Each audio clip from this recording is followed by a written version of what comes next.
ಒಂದು ವಿಷಯ ಅಂದ್ರೆ ಮುಂದೆ ಏನಾಗಿದ್ದೀವಿ ಅಂತ ಇಂಪಾರ್ಟೆಂಟ್ ಅಲ್ಲ, ಮುಂದೆ ನಾನು ಏನಾಗಬೇಕು, ನನ್ನ ಗುರಿ ಏನಿತ್ತು ಅದನ್ನ ಸಾಧಿಸಬೇಕು.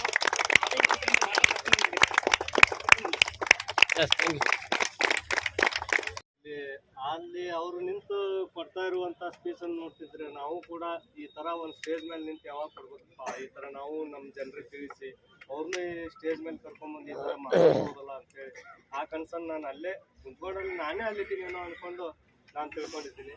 ಇನ್ನು ಮುಂದಾದರೂ ನಾನು ತಿಳಿಸಿ ಎಲ್ಲರೂ ಲೀಡರ್ನ ಹಾಕಿ ಅವ್ರನ್ನೂ ಬೆಳೆಸುತ್ತಾ ನಾನು ಬೆಳೀಬೇಕಂತ ಅನ್ಸ್ಕೊಂಡಿದ್ದೀನಿ. ಜಾರಗೋಡ್ ಸರ್ ಅವರು ಬೂಟ್ ಕ್ಯಾಂಪಿಗೆ ಆಯ್ತು ಮತ್ತು ಇಂಥ ಸೆಮಿನಾರ್ಗೆ ಆಯ್ತು ಕರಿತಿರ್ತಾರೆ. ಇವತ್ತು ನಾವು ಹೋಗದೇ ಇದ್ರೆ ಎಷ್ಟು ಮಿಸ್ ಮಾಡ್ಕೋತೀವಿ ಅಂತ ಬಂದವ್ರಿಗೆ ಮಾತ್ರ ಗೊತ್ತಾಗಿರ್ತದೆ, ಬಿಟ್ಟವ್ರಿಗೆ ಗೊತ್ತಾಗಿರ್ತದೆ. ಯಾಕಂದ್ರೆ ನಮ್ಮ ಬೂಟ್ ಕ್ಯಾಂಪ್ ಮಿಸ್ ಮಾಡ್ಕೊಂಡೆ ಅಲ್ಲಿ ಏನೇನಾಯ್ತು ಅನ್ನೋದು ನನಗೆ ವಿದ್ಯಾರ್ಥ ಅಲ್ಲ. ಯಾಕಂದ್ರೆ ಅಲ್ಲಿ ಹೋದ್ಮೇಲೆ ಇದು ಏನಾಗುತ್ತೆ ಅನ್ನೋದು ನಮ್ಗೆ ಗೊತ್ತಾಗುತ್ತೆ. ಇಂಥ ಒಂದು ಸೆಮಿನಾರ್ನೊಳಗೆ ಇಂಥ ಒಂದು ಇದ್ರೊಳಗೆ ಕಲೆ ಒಳಗೆ ನಾವು ತಿಳಿಸ್ಕೊಳ್ಳೋದು ನಮ್ಮ ಡೌನ್ಲೋಡ್ಸ್ಗೆ ನಾವು ಯಾವ ಥರ ಹೇಳ್ಬೋದು ಅನ್ನುವಂಥಕ್ಕಂಥ ಮಾತನ್ನು ಹೇಳ್ತಾ ನಾವು ಡೈರೆಕ್ಟರ್ ಆಗಿ ನಮ್ಮ ಕೆಳಗಡೆ ಇರೋರ್ನು ಡೈರೆಕ್ಟರ್ ಮಾಡಿದ್ರೆ ಮೋದಿ ಕೆರೆಯಲ್ಲಿ ನಾವು ಕರೆಕ್ಟಾಗಿ ಒಂದು 2 ರಿಂದ 3 ವರ್ಷ ಶ್ರಮಪಟ್ಟು ದುಡಿದ್ರೆ ನಮಗೇನು ಸಿಗುತ್ತೆ ಅನ್ನೋದಕ್ಕೆ ಕಣ್ಣಾರೆ ಕಂಡಿರುವಂತಕ್ಕಂಥ ಒಂದು ಪ್ರತ್ಯಕ್ಷವಾದ ಸಾಕ್ಷಿ.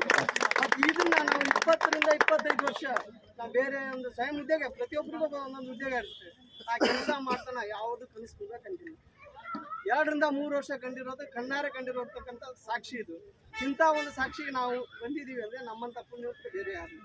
ಇದನ್ನು ನಾವು ಮನಸ್ಸಲ್ಲಿ ಇಟ್ಕೊಂಡು ನಾವು ನಮ್ಮ ಟೀಮ್ ಮೇಲೆ ಎಫೆಕ್ಟ್ ಹಾಕಿದ್ರೆ ನಾವು ಬೆಳೆಯೋದಕ್ಕೆ ಯಾವುದೇ ರೀತಿ ಅಡ್ಡಿ ಆತಂಕಗಳು ಬರಲ್ಲ ಅಂತೇಳಿ